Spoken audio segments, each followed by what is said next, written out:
منتخب احادیث video part 6۔ بسم اللہ الرحمن الرحیم۔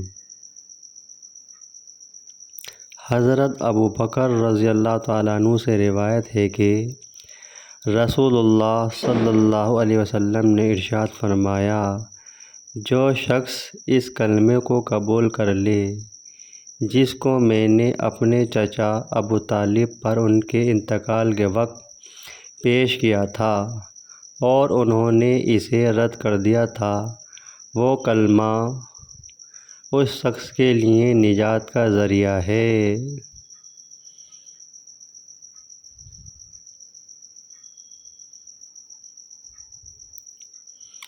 حضرت ابو ہریرہ رضی اللہ تعالیٰ عنہ سے روایت ہے کہ رسول اللہ صلی اللہ علیہ وسلم نے ارشاد فرمایا، اپنے ایمان کو تازہ کرتے رہا کرو۔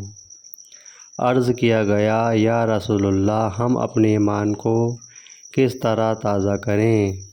ارشاد فرمایا، لا الہ الا اللہ کو کثرت سے کہتے رہا کرو۔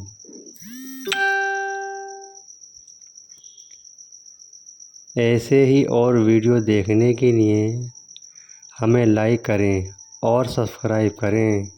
خدا حافظ۔